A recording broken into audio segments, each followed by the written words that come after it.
Bulletin की शुरुआत करेंगे। राजस्थान की राजधानी जयपुर में भारी बारिश ने तबाही मचाकर रख दी है। शहर की सड़कें, airport, railway station, police station और अस्पताल समेत हर बिल्डिंग में पानी भरा हुआ है। बारिश की वजह से जयपुर में भी दिल्ली जैसा हादसा हुआ है, जहां विश्वकर्मा इलाके में बेसमेंट में बारिश का पानी भर गया, जिसकी वजह से 3 लोगों की मौत हो गई। इस सूचना के बाद प्रशासन बेसमेंट के पानी को निकालने में जुटा हुआ है। जब बेसमेंट से पानी निकाल लिया जाएगा, उसके बाद ही मृतकों की पहचान हो पाएगी। वहीं राजस्थान विधानसभा में बीजेपी विधायक कालीचरण सर्राफ ने बेसमेंट में पानी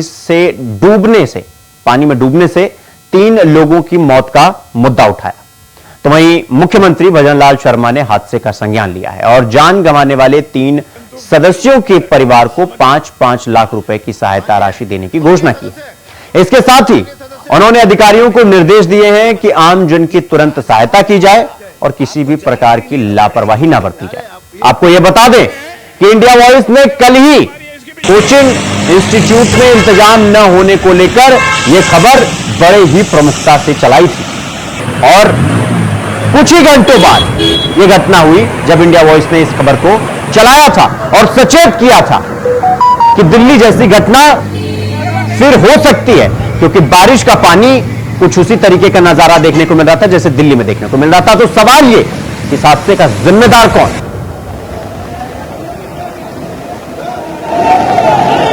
ध्यान देते तो ये समस्या आज नहीं है। हम लोग तो जैसे ही आए, हम लोगों ने तो इसको तुरंत ले लिया, लेकिन क्योंकि बहुत सारे प्रोसीजरल चीजें होती है, तो काम भी जो शुरू हुआ है मानसून में अभी शुरू किया। अभी मैंने एक तो शिलान्यास किया था इसके ड्रेनेज वाले काम का।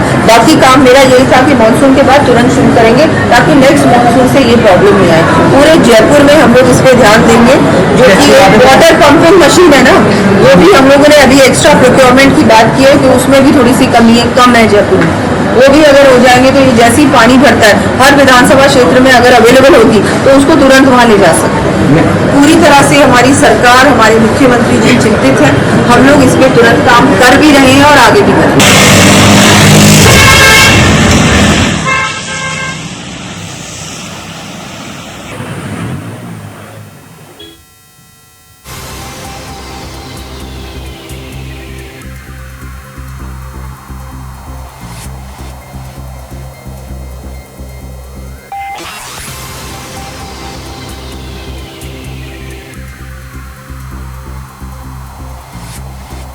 तो चारों ओर पानी और मुश्किल में जिंदगानी।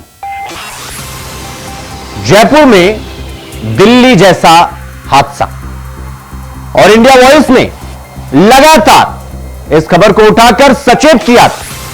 और अगर सवाल ये कि अगर इंडिया वॉइस की नजर ऐसी समय से पहले घटनाओं पर पड़ सकती है तो प्रशासन की क्यों नहीं,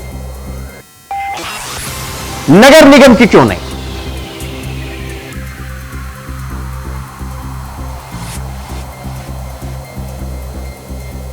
हमारे साथ हमारे सहयोगी कुलदीप सैनी हमारे साथ जुड़ गए हैं जयपुर से और कजोड़ गुर्जर हमारे सहयोगी जुड़ गए हैं हमारे साथ फोन लाइन पर।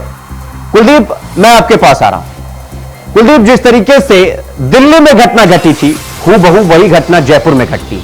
पहला सवाल तो यह कि इस हादसे का जिम्मेदार कौन, और दूसरा यह कि जब इंडिया वॉइस इस खबर को पहले ही दिखा रहा कि ऐसी घटना हो सकती है, अगर इंडिया वॉइस की नजर ऐसी घटनाओं पर समय से पहले पड़ रही है तो प्रशासन की नजर इस पर क्यों नहीं पड़ती है? क्या प्रशासन की नजर पड़ती है मगर ऐसी घटनाओं का इंतजार किया जाता है? क्योंकि जो ये घटना हुई है, इनकी मौत का जिम्मेदार कौन है? और ये देखकर तो यही लगता है कि प्रशासन पहले घटना होने का इंतजार कर रहा है। निगम कहां है? निगम की जिम्मेदारी कहां तक इसमें दिखाई देती है? कुलदीप, बनाए थे ये तरह काफी लंबी हो जाएगी और यहाँ हम बात करते हैं कि पूरा जो मामला हुआ है विश्वकर्मा इलाके में, तो सबसे पहले इन चीज का फैसला होगा कि जयपुर में जो बिल्डिंग और निर्माण की जो नियम कायदे हैं आज तक उनमें सुधार क्यों किया जा सकता है। बार बार विधानसभा में मुद्दा उठाया जाता है कि बिल्डिंगदारों और साथ ही के अनुमान पूरे जयपुर में नहीं है, तो देश में जो नहीं है, तो खुद मुख्यमंत्री दिया कुमारी के विधानसभा क्षेत्र का ये घटनाक्रम है जहाँ पर तकरीबन हजारों से ज्यादा बिल्डिंगे ऐसी है जहाँ पर बेसमेंट किया गया है। अब मुख्यमंत्री कह रही है कि उन बिल्डिंगों पर यहाँ पर रहने के हिसाब से ये जमीन ठीक नहीं है, तो लोग उसके बावजूद वहाँ पर मकान बना रहे हैं। दूसरी ओर नगर निगम ये लगता है और मुख्य रूप से जिम्मेदारी निगम की हो जाती है कि आखिरकार जब बारिश मॉनसून का वक्त है तो उसमें ऐसे इलाकों में जाकर टीमें तैनात की गए जहाँ पर जल भराव की समस्या होती है। और ये इलाका ऐसा है जहाँ पर आज से नहीं पिछले अगर 10-15-20 साल से अंदाजन देखते आए हैं तो इन क्षेत्रों में जलभराव की समस्या हमेशा से होती है। और ये पूरा घटनाक्रम में अगर हमने देखा कि कुछ लापरवाही और कुछ लोगों को सजगता का जो अनुमान इसमें देखा गया, तो खासतौर पर देखा जा सकता है कि प्रशासन की उदासीनता का असर लोगों की जिम्मेदारी को उठानी पड़ गया और समाधि में 3 लोग लीन हो गए। और यही वजह रही है कि उसको मुख्यमंत्री अब 5 लाख के या फिर विधानसभा में इस मुद्दे को उठाया जाए। ये तमाम मुद्दे सारे घटनाक्रमों के बाद में सामने आते हैं। पहले जब गतिविधि ठीक है कुलदीप, मैं आपके पास आऊंगा। कजोड़ गुर्जर हमारे साथ जुड़े हुए हैं। कजोड़, जिस तरीके से ये घटना हुई है, देखिए दिल्ली की घटना होने के बाद सभी राज्य सचेत हुए और सबने कोचिंग इंस्टीट्यूट जो ये हैं इनके बेसमेंट को परखने की कोशिश की, जांचने की कोशिश की, बाकायदा गाइडलाइन जारी किया गया। सवाल यह कि एक तो ये बच्चे भेड़ बकरियों की तरफ भर दिए जाते हैं, जहां 2 नहीं आ सकते वहां 200 बैठाने की कोशिश की जाती है। एक तो ये लापरवाही प्रशासन के नाक के नीचे। दूसरा, जब बारिश इतनी भारी मात्रा में हो रही है और जब इंडिया वॉइस ये खबर लगातार चला भी रहा है कि दिल्ली जैसे हादसे एक बार फिर जयपुर में भी देखने को मिल सकते हैं, हमने जब खबर चलाई उसके कुछ ही देर बाद यह घटना घटती है। यानी कि हमारी नजर में यह संभावना हम ये महसूस कर पा रहे हैं और हमें दिखा रहे हैं, लेकिन फिर भी कोई देखने को तैयार नहीं है।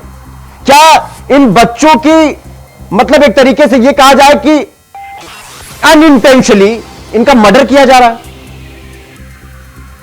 बिल्कुल शिवम, बताना चाहूंगा कि ये जो पूरा मामला है लगातार जो इंडिया वॉइस है इसने प्रमुखता से दिखाया है। इतना ही नहीं, आगे भी लगातार ऐसी खबरें दिखाता रहेगा। बात करें अगर जिंदगियों के भविष्य की, तो लगातार पिछले दिनों से इंडिया वॉइस बता रहा था कि ऐसे हालात है जो दिल्ली के हालात बने हैं ऐसे जयपुर में भी बन सकते हैं। विभाग के अधिकारी जाते हैं, निरीक्षण करते हैं, लेकिन कहीं ना कहीं कागजी कार्रवाई करके आ जाते हैं। अगर आज उन कोचिंगों पर या उन जगहों को चिन्हित किया जाता है, उन पर कार्रवाई होती, तो आज इन जिंदगियों को बचाया जा सकता है। सबसे बड़ा सवाल यही नहीं, यहाँ के जो अधिकारी है जिनकी बीट बांटी हुई है तथा अन्य अधिकारी समय समय पर निरीक्षण करते हैं, तो इन सभी अधिकारी अगर मौके पे जाते, इनका निरीक्षण करते, तो ये चीजें हो सकती है। हालांकि पिछले दिनों जो मेयर सौम्या गुर्जर है उसने भी निरीक्षण किया है, लेकिन निरीक्षण के बाद एक मेरा सवाल है।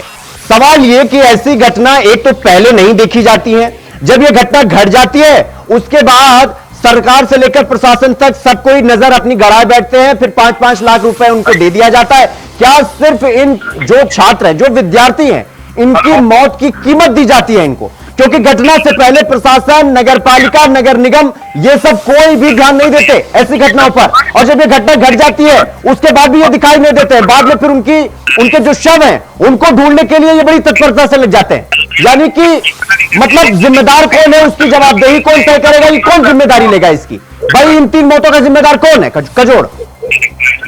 बिल्कुल शिवम, बताना चाहूंगा कि जो घर का चिराग होता है, एक माँ का सपना होता है, एक बहन का सपना होता है, उसको पढ़ाने के लिए दूर दराज भेजते हैं और वह अपनी तैयारियों को लेकर इतने सजग रहते हैं कि अपने जो कैरियर है उसको लेकर तैयारियां करते हैं। लेकिन जो विभाग के अधिकारी है जो उनको लापरवाह इसलिए कहा जा सकता है कि जब उन जिंदगियां जाने के बाद 4-4 लाख रुपए में उनकी मौत आकी जाती है, तो ये बहुत बड़ा गंभीर मामला है। इनका समय समय पर निरीक्षण होना चाहिए। जो दोषी अधिकारियों पर अभी तक सबसे बड़ी बात है किसी प्रकार की कोई कार्रवाई नहीं देखने को मिली है। जो दोषी अधिकारी है जिन्होंने निरीक्षण किया है उनके खिलाफ पूरा जांच होनी चाहिए। जो दोषी अधिकारियों पर है उनके खिलाफ कड़ी से कड़ी कार्रवाई होनी चाहिए। ठीक है कुलदीप, आपका भी बहुत बहुत धन्यवाद। कजोड़ आपका भी। तो लगातार इंडिया वॉइस इस खबर को उठा रहा था, लेकिन फिर भी कोई सचेत नहीं, मतलब किसी को समझ में नहीं आया। और जब घटना घट गई अभी तक कुछ कार्रवाई नहीं हुई, यानी कि इंडिकेशन देने के बावजूद भी कोई एक्शन नहीं होता है। खबरों में आगे बढ़ेंगे। मथुरा के शाही ईदगाह मस्जिद और श्री कृष्ण जन्मभूमि विवाद मामले में आज इलाहाबाद हाईकोर्ट का अहम फैसला आ गया है। अदालत ने 18 में से 15 याचिकाओं पर अपना फैसला सुनाया, जिसे 2 महीने पहले सुरक्षित रख लिया गया था। इलाहाबाद हाईकोर्ट से हिंदू पक्ष को बड़ी जीत मिली है, जबकि मुस्लिम पक्ष को उतना ही बड़ा झटका लगा है। अदालत ने मुस्लिम पक्ष की याचिका को खारिज कर दिया। हाईकोर्ट ने मुस्लिम पक्ष की रूल 711 की एप्लीकेशन को खारिज कर दिया। इसके साथ ही यह कहा कि जो हिंदू पक्ष का, जो अपना हिंदू का पक्ष है, हिंदू पक्ष का, वो सुनवाई सिविल वाद योग्य, यानी कि योग्य माना। तो हिंदू पक्ष को यह बड़ी जीत मिली, हिंदू पक्ष की जीत, और मुस्लिम पक्ष को हार नहीं कह सकते, झटका कह सकते हैं, एक बड़ा झटका लगा है हाईकोर्ट से। तो आपको बता दें कि हाईकोर्ट ने मुस्लिम पक्ष की जो रूल है वो रूल 711 की तरह, रूल 711 के हिसाब से एप्लीकेशन को खारिज कर दिया नियम के मुताबिक। तो रूल 711 के तहत हाईकोर्ट ने मुस्लिम पक्ष की याचिका को खारिज कर दिया है और यह बड़ा झटका माना जा रहा है। तो इलाहाबाद हाईकोर्ट से हिंदू पक्ष को बड़ी जीत मिली है, जबकि मुस्लिम पक्ष को बड़ा झटका लगा। और हाईकोर्ट ने यह कहा कि हिंदू पक्ष जो है, उनकी जो याचिका है वो सिविल वाद योग्य है, यानी सुनवाई सिविल वाद योग्य है, यानी कि सुनवाई योग्य है।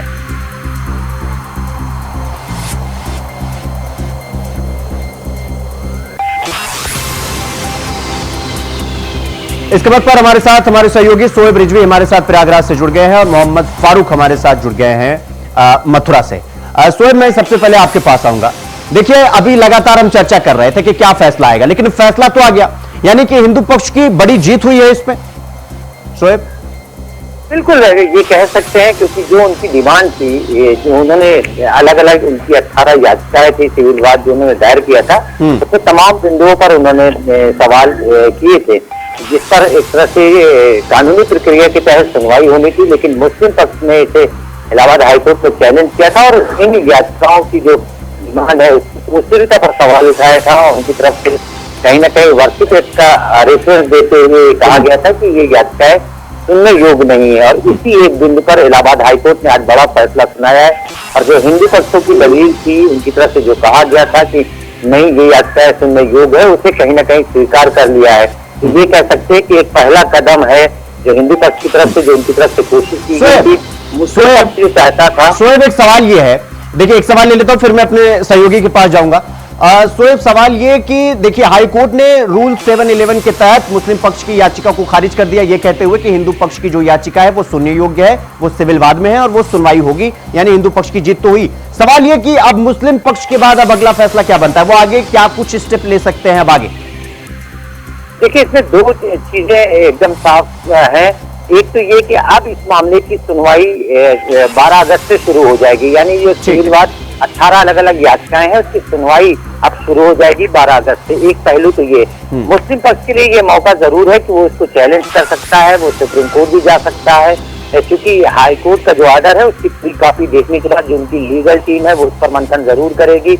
और हो सकता है कि जो पोस्टरीता का सवाल उन्होंने इलाहाबाद हाईकोर्ट में उठाया था, अपनी दलीलें दी थी, शायद वो जो उनकी नहीं मानी गई, वो आप सुप्रीम कोर्ट में चैलेंज कर सकते, क्योंकि इस पूरे केस की जो एक तरह से कह सकते बहस है वो सुप्रीम कोर्ट की एक बड़ी वकील थी, उन्होंने किया था वीडियो कॉन्फ्रेंसिंग के जरिए से, यानी सुप्रीम कोर्ट के वकील इसने पहले से मुस्लिम पक्ष की तरफ से एंगेज थे और वो इस पूरे मामले में उन्होंने बहस की। ठीक है शोएब, मैं आपके पास आऊंगा। फारूक हमारे सहयोगी जुड़े हुए मथुरा से। फारूक, देखिए आप मुस्लिम पक्ष लगातार 1991 प्लेसेस ऑफ वर्शिप एक्ट का हवाला दे रहा था, लेकिन यह कहा जा रहा था कि भाई जो हिंदू पक्ष की याचिका है वो खारिज कर दी जाएगी, हुआ उसका उल्टा।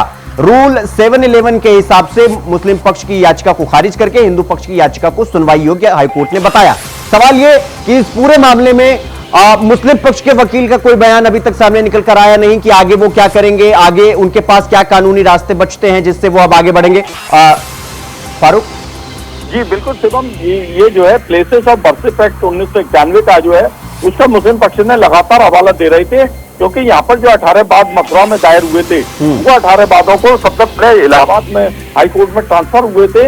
उसके बाद जो है इलाहाबाद हाईकोर्ट की जो बेंच है न्यायमूर्ति मयंक कुमार जैन की, वहाँ लगातार इस पर सुनवाई चल रही थी, जिसमें 15 मुकदमों पर सुनवाई हो रही थी। तो सुनवाई तो 18 ही मुकदमों पर हो रही थी, लेकिन जो 15 मुकदमे हैं वो सुनवाई होगी। 15 मुकदमों में आज जो है मुस्लिम पक्ष को एक बड़ा झटका जरूर मिला है, और इसमें हिंदू पक्ष की एक ओर से जीत मानी जा रही है, क्योंकि 7 Rule 11 जो है वो उसकी पोषणता पर जो है ये फैसला हुआ है, क्योंकि 2 महीने पहले फारूक, तो सुनवाई के बाद मुस्लिम पक्ष के जो वकील हैं उनकी तरफ से कोई बयान सामने निकल कर आया है इसको लेकर, इस पूरे मामले में?